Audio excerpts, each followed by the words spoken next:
Hello everyone, ఈరోజు వచ్చి get ready with me అనే వ్లాగ్తో మీ ముందుకైతే వచ్చేసాను అనమాట. ఇంకైతే మనం ఎక్కడైనా పార్టీస్కి కానీ ఎక్కడైనా టెంపుల్కి కానీ వెళ్ళేటప్పుడు చాలా సింపుల్గా ఎలా మేకప్ చేసుకోవచ్చు అనేది ఈ వీడియో. నేను కూడా ఫస్ట్ టైం ట్రై చేస్తున్నాను. ఎన్వైబీ వాళ్ళది అయితే సెట్టింగ్ స్ప్రే అప్లై చేసేసాను.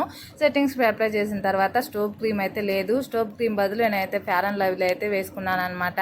ఫేర్ అండ్ లవ్లీ వేసుకొని ఇంకా 3-in-1 ఎన్వైబీ వాళ్ళదే ఇంకా సీరం అయితే అప్లై చేసుకున్నాను. సీరం అప్లై చేసిన తర్వాత సీరం అప్లై చేసినటువంటి ఫేస్కి అప్లై చేయకూడనటువంటి ఫేస్కి చూసారా తేడా ఎలా ఉందో. ఇంకా సీరం అప్లై చేసింది నా ఫేస్ అయితే చాలా గ్లోగా అనిపించింది. ఇంకా నేను ఫైనల్గా అయితే కాస్త ఫేర్ అండ్ లవ్లీ అప్లై చేసేసి కాజల్ కూడా వేసుకున్నాను అనమాట. ఇంకైతే నేను లిప్ బామ్ వేసుకొని ఇంకా ఫైనల్గా ఎన్వైబీ వాళ్ళది పింక్ షేడ్లో అయితే ఇంకా నేను లిప్స్టిక్ కూడా అప్లై చేసేసాను. ఇంకైతే బొట్టు పెట్టుకున్నాను. బ్లాక్ బీడ్స్ నా దగ్గరే ఉంది. ఇంక ఈ బ్లాక్ బీడ్స్ అయితే వేసుకున్నాను. ఇంకా వైట్ స్టోన్స్ బ్యాంగిల్స్ అయితే వేసాను. ఇంకా ఫైనల్ లుక్ అయితే ఇలా ఉంది. మీకు నచ్చితే లైక్ చేయండి, షేర్ చేయండి, సబ్స్క్రైబ్